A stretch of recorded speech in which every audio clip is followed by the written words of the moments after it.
सो शुरू करते हैं आज का लेक्चर। पिछला जहाँ तक मैंने देखा, जहाँ तक मैं ट्रेस कर पाया वो वहाँ तक मैंने देखा कि हम लोग या ऐसे बात किए थे कि लाइक जो बोर का मॉडल था वो कुछ चीज़ों को एक्सप्लेन नहीं कर पाया था, जिसमें हमारा जीमान इफेक्ट था और स्टार्क इफेक्ट था कि मैग्नेटिक फील्ड में लाइंस क्यों स्प्लिट हो जाती हैं या फिर इलेक्ट्रिक फील्ड में लाइंस क्यों स्प्लिट हो जाती है। I don't know, my throat is not feeling well, but या देखते हैं कहाँ तक। छोटा सा ही लेक्चर रहेगा ये। Towards quantum mechanical model. Okay, अब देखते हैं क्वांटम मैकेनिकल मॉडल के, क्योंकि ये चीज़ें जब इस लेवल पे फेल कर रही थी तो जाहिर सी बात थी कि ये भी तो दिमाग में आएगा ना कि आखिर में इसका सही सॉल्यूशन क्या है, आखिर में हम कैसे इसको इसको काम पे लगा सकते हैं या फिर राइट वे क्या है इस चीज़ों को एक्सप्लेन करने का।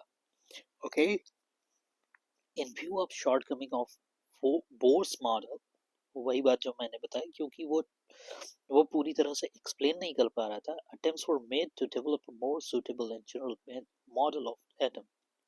Two important developments which contributed significantly in the formulation of such a model were dual behavior of matter and Heisenberg's uncertainty principle. तो जब एटम का मॉडल समझाने में जब फर्दर वो बात किया गया तो दो चीज़ों की दो अवधारणाएं रखी गई।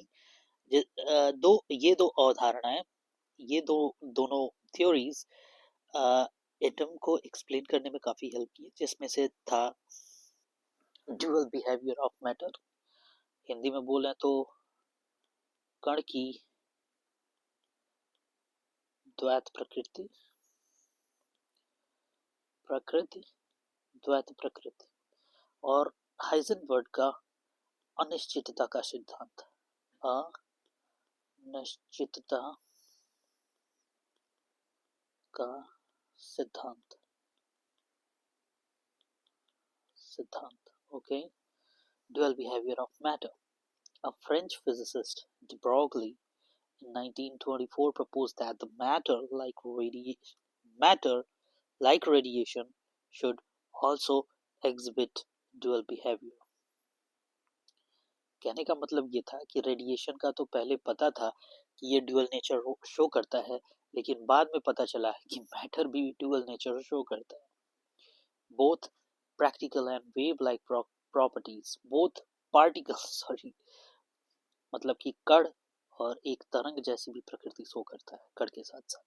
This means that just as photon has momentum as well as wavelength, electron should also have momentum as well as wavelength. तो जैसे इन्होंने कहा कि फोटोन, जिसको रेडिएशन की बात कर रहे थे ना, तो रेडिएशन तो दो चीजें रखता ही है। एक तो मोमेंटम, जिससे उसके मास का पता चलता है, उसमें मैटर है इसका पता चलता है, और वेवलेंथ, जिससे उसके वेव नेचर का पता चलता है, तरंग दैर्ध्य का पता चलता है कि वो वाइब्रेट भी करता है। इलेक्ट्रॉन शुड ऑल्सो है, मतलब कि इलेक्ट्रॉन भी वैसे ही शो करेगा as well. So de Broglie from this analogy gave the following relation between wavelength and momentum of the material particle. तो अब आगे जो de Broglie ने एक वो दिया कि उन्होंने वेवलेंथ और मोमेंटम में एक इक्वेशन दिया, सिंपल सा इक्वेशन है, lambda is equals to h y m v, ठीक है ना। लैम्डा जो है वो जो तरंग दैर्ध्य जो है वो एम और वी के अकॉर्डिंग है, इनवर्सली प्रोपोर्शनल है। कहने का क्या मतलब है, अब जरा सा हम देखते हैं। आखिर में ये डिपेंड किस पे कर रहा है, ये लैम्डा किस पे डिपेंड कर रहा है, ठीक है ना। आगे जब आप चल के देखेंगे तो एक ऐसी बात कहा जाएगा कि इलेक्ट्रॉन अपने निश्चित कक्षाओं में निश्चित वेग से घूम रहे हैं। निश्चित वेग नहीं कह सकते, एक समान दूरी पे घूम रहे हैं, समान वेग, क्या कहते हैं उसका, स्केलर क्वांटिटी जो होता है। तो जब वो घूमते हैं तो कहने का मतलब ये है कि डिपेंड किस पे कर रहा है, ये लैम्डा, ये कांस्टेंट है, ये तो प्लैंक कांस्टेंट है ना।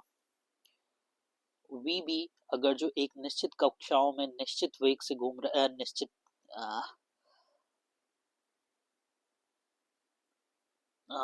वेलोसिटी का दूसरा जो स्पीड होता है, हिंदी में मैं उसे याद नहीं कर पा रहा हूँ, ठीक है ना, वो स्पीड से घूम रहा है, तो अगर जो हम m चेंज कर रहे हैं तो उसका लैम्डा चेंज होगा, उसका वेवलेंथ चेंज होगा, ठीक है ना।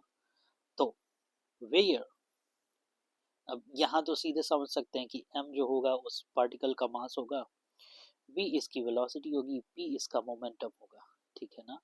The Broglie's prediction was confirmed experimentally when it was found that the electron beam undergoes diffraction. Oh my god. तो इन्होंने कहा कि इलेक्ट्रॉन का जो वेव नेचर होता है, तो जब इलेक्ट्रॉन का डिफ्रैक्शन इन्होंने देखा, मुझे हंसी इसलिए आ रही है क्योंकि मैं इन्हीं सब चीज़ों पे रिसर्च कर रहा हूँ, मेरा जो रिसर्च का टॉपिक है इन्हीं सभी चीज़ों पे। Diffraction, a phenomenon characteristics of wave, जो कि एक डिफ्रैक्शन का जो फिनोमेनन होता है वो वेव नेचर से ही होता है, ना कि पार्टिकल नेचर से। तो इससे ये साबित हुआ कि हाँ, इलेक्ट्रॉन अपना वेव नेचर भी रखता है। This fact has been put to use in making an electron microscope, which is based on the wave-like behavior of the electron, just as an ordinary microscope utilizes the wave nature of light. तो इसी nature के according हमने electron microscope का खोज कर लिया। An electron microscope is a powerful tool in modern scientific research because it achieves a magnification of 15 million times. भाई जाहिर सी बात है, दो दो दो पार्टिकल्स के बीच अगर जो रिजोल्यूट करना है, अगर जो इसके बीच से निकलना है, तो पार्टिकल को इस स्पेस से बीच से छोटा होना चाहिए ना। इलेक्ट्रॉन इतना छोटा है तो इतना रेजोल्यूशन हमने पाया, जो कि 15 मिलियन टाइम्स किसी पर्टिकुलर लाइक एक पार्टिकल से इतना मिलियन टाइम 15 मिलियन टाइम छोटा है, तो जाहिर सी बात है उसके आसपास हम उतना रेजोल्यूट कर लेंगे। It needs to be noted that according to the de Broglie, every object in motion has a wave character. जाहिर सी बात है, अगर जो इन्होंने कह दिया कि अगर जो मैटर है तो उसका वेव नेचर भी होगा, ठीक है। मैटर के दो नेचर होते हैं, एक पार्टिकल नेचर हो गया और एक वेव नेचर, ठीक है। सो अब इसको साबित करते हैं। The wavelength associated with ordinary object are so short because of their large masses. अब इसे कैसे प्रूव करेंगे? Because of their large masses. यहाँ पे जितना बड़ा मास होगा, क्योंकि इन्वर्सली प्रोपोर्शनल है, उतना छोटा तरंग दैर्ध्य होगा। आप याद करिए, जब आप फोटोन की बात कर रहे हैं तो फोटोन का वेट बहुत कम होता है। फोटोन का वेट सबसे पहले मेजर नहीं कर सकते, क्योंकि उसके मोशन में ही उसको वो कर पाएंगे, मेजर कर पाएंगे, तो इसलिए मोमेंटम का टर्म यहाँ रखा गया है। तो उसका mv तो ठीक है, लेकिन जहां हम मैटर के लेवल पे आ जाते हैं तो उससे कई गुना बड़े लेवल पे आ जाता है। इवन इलेक्ट्रॉन भी उससे बहुत बड़ा होता है, तो वेवलेंथ काफी छोटा हो जाता है, ठीक है। The wavelength associated with electrons and other subatomic particles with very small masses can, however, be detected experimentally. Result obtained from the following problem prove these points qualitatively, quantitatively पता नहीं क्यों qualitatively, यहाँ तो quantitate कर रहा है। खैर, हम देखते हैं। What will be the wavelength of a ball of 1 kg moving with a velocity of 10 meter per second? चलिए जरा काउंट करने की कोशिश करते हैं। यहाँ मैं एक पेज और इंसर्ट करता हूँ।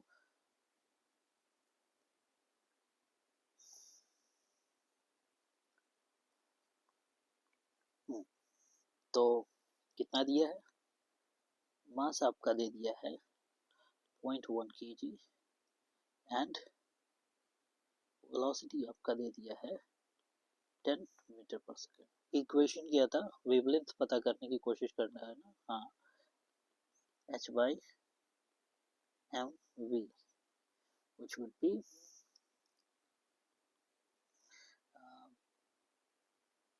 0.1 kg into 10 metre. Planck constant की वैल्यू क्या होती है मुझे याद नहीं है। यहाँ पे लगाया तो है यार, यहीं पे देख लो ना सीधा। तो Planck constant 6.6 cross 10 to the power minus 34 हो गया, और mv हो गया तुम्हारा इतना। यहाँ वेवलेंथ कितना आ रहा है जरा वैल्यू देखिएगा तो 10 टू द पावर माइनस 4 के टर्म में है, बट जब आप इलेक्ट्रॉन के लेवल पे जा रहे हैं तो 9.1 वेट देखिए कितना कम हो गया। लाइक जब आप 1 kg की भी बात कर रहे हैं ना, 0.1 kg की भी बात कर रहे हैं, तो कितना हुआ, इससे कितना गुना बढ़ा हुआ है, 10 to the power 31 times higher हुआ, ठीक है ना। और जब इतना ज्यादा वो होगा तो आपका वेवलेंथ जाहिर सी बात है बढ़ने वाला है, और साथ में उसका एनर्जी दिया है। तो यहाँ एक स्टेप और बढ़ गया है कि v पता करने के लिए आपको E is equals to half m v square लगाना पड़ेगा, ठीक है। उसके बाद आप कैलकुलेट करेंगे। कॉल आ रहा है, हम जरा रुकते हैं फिर देखते हैं।